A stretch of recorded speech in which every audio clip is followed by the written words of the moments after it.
Welcome to the Critical Hour. We're coming to you from the capital of the United States of America, Washington, D.C., here on Radio Sputnik.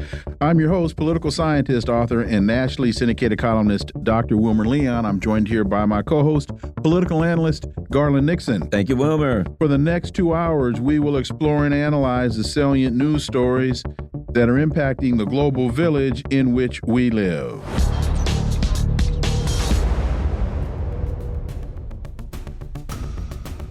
Well, tonight at 9 p.m. Eastern Time, President Joe Biden will give his State of the Union address.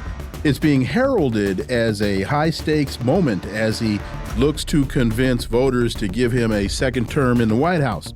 And for insight into this, what can we expect? Let's turn to our first guest. He holds the John J. and Rebecca Moore's Chair of History and African American Studies at the University of Houston. He's one of the most prolific writers of our time. His latest books are entitled I Dare Say, a Gerald Horne Reader, and Acknowledging Radical Histories. He is Dr. Gerald Horne. As always, sir, welcome back.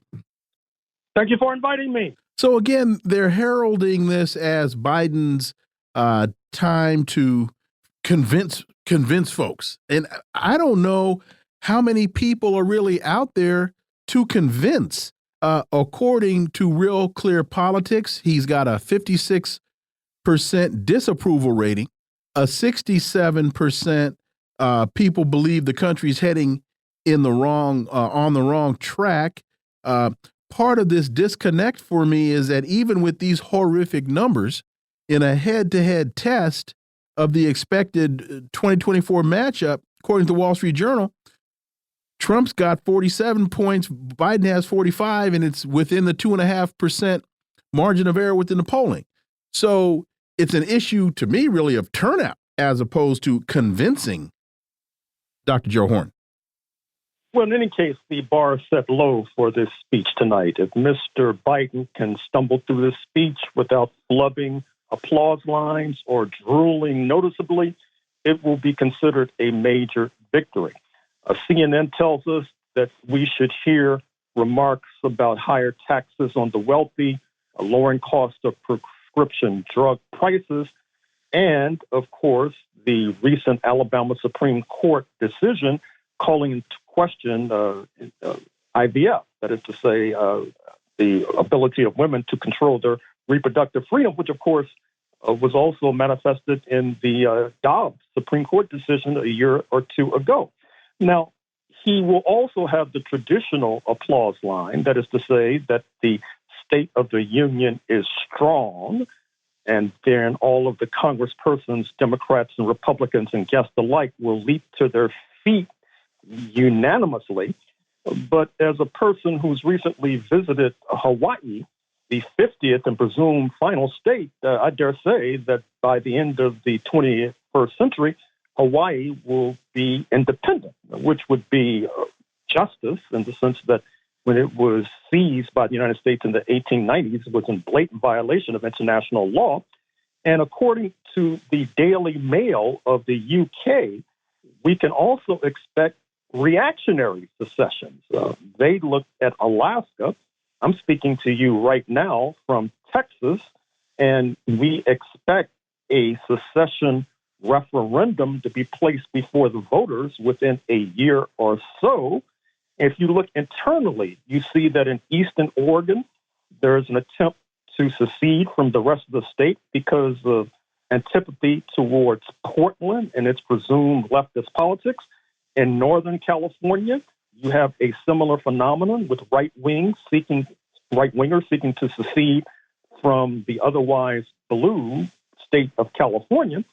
And if Mr. Biden were to look in his own backyard, speaking of the city of Washington, D.C., it would cast doubt on this upbeat idea of the State of the Union being strong. Housing costs in the District of Columbia are going through the roof, accompanied by gentrification, which is a national phenomenon in Southern California, the Golden State in general, Austin, Texas, and other sites too numerous to mention. The subtext for D.C. gentrification, of course, is that it has the companionability to erode the numbers in a predominantly black city, which means compromising the ability to have black juries to convict those miscreants, for example, those involved in the January 6th insurrection. We also see that in the District of Columbia, as in a good deal of the United States, there's a lot of hysteria about what's called, quote, crime, unquote.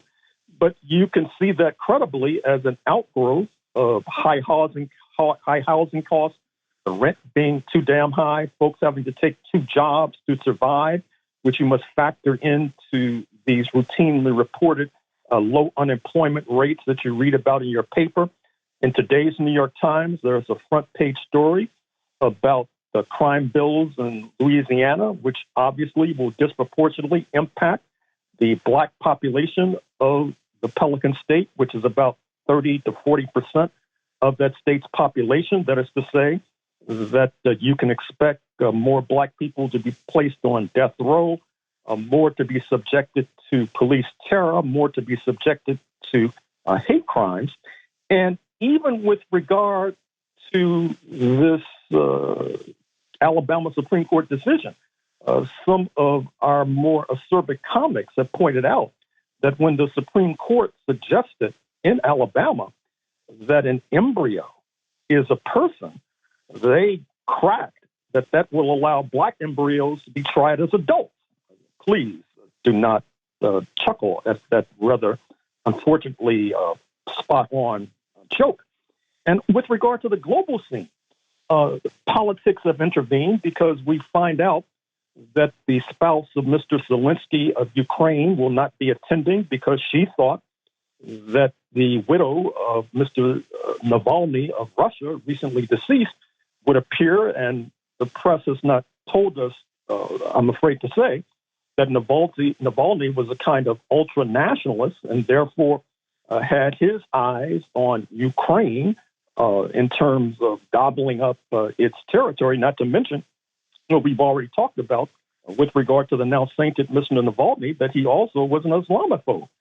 And speaking of that particular misadventure of Ukraine, the paper is collapsing. You see that Victoria Nuland, the former spearhead of U.S.-Ukraine policy, is in the process of resigning. I doubt if that will make it into Mr. Biden's State of the Union remarks.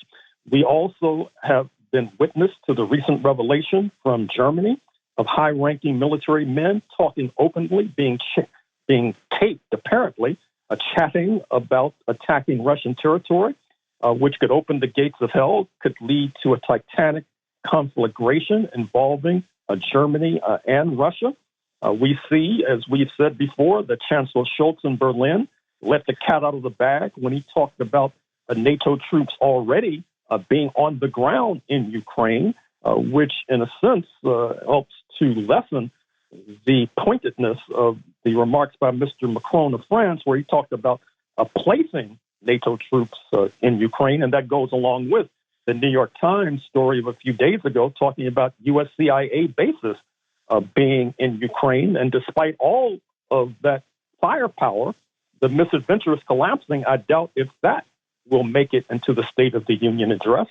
And similarly, on the global scene, you see the United States had to retreat from these widespread sanctions against Zimbabwe, the nation in Southern Africa punished because it had the gumption and audacity to seize land from the European minority, some of which had only been grabbed post-1945. Now the sanctions have been reduced solely to the leaders, and that's a reflection of the fact that Washington is concerned that Zimbabwe and its neighbors, speaking of South Africa, are quickly entering the embrace of the BRICS bloc, Brazil, Russia, India, China, and South Africa. And of course, South Africa is already a member of this powerful coalition.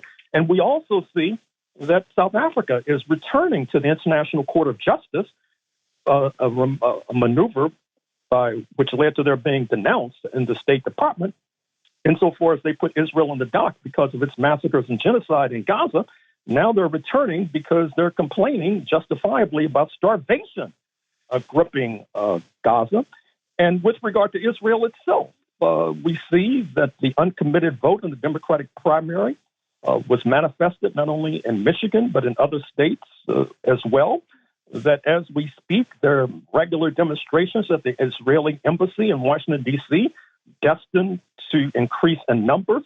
You see that the number 2 leader of Israel, Mr. Gantz, was just in Washington to the consternation of Prime Minister Bibi Netanyahu.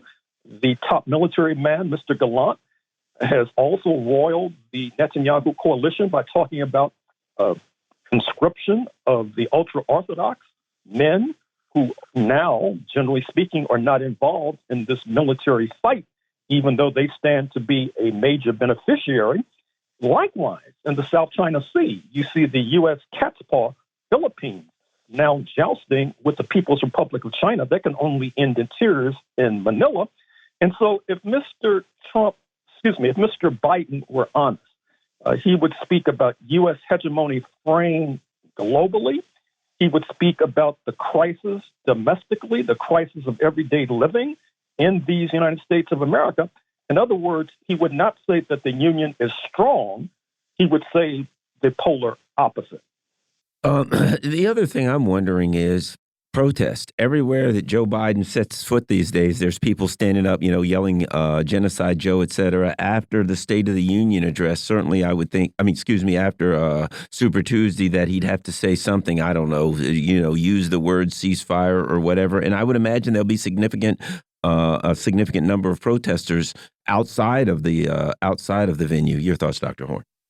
Well, certainly. You saw what happened when Adam Schiff, who won the primary to replace Dianne Feinstein as U.S. Senator from the Golden State of California, he was interrupted repeatedly with shouts of ceasefire now as he was trying to deliver his remarks at his so-called celebration. And certainly, Mr. Biden is going to have to rethink his entire policy towards Gaza in light of the revelations appearing in this morning's Washington Post about the prolific shipping of weaponry to Israel at a level that few had imagined. We see that Vice President Kamala Harris has called for a ceasefire. I guess Mr. Biden did not have the gumption and the will to do the same, so he put her out on that particular political limb. But there's going to have to be a change towards U.S. policy towards Israel because U.S. imperialism is suffering reputational damage. It's going over the cliff with Israel. Ultimately, it seems to me there's going to be a rebellion, not only at the grassroots against that policy, but also at the elite level. As always, Dr. Gerald Horne, thank you so much for your time. Greatly appreciate that analysis, and we look forward to having you back. Thank you. Folks, you're listening to the Critical Hour on Radio Sputnik.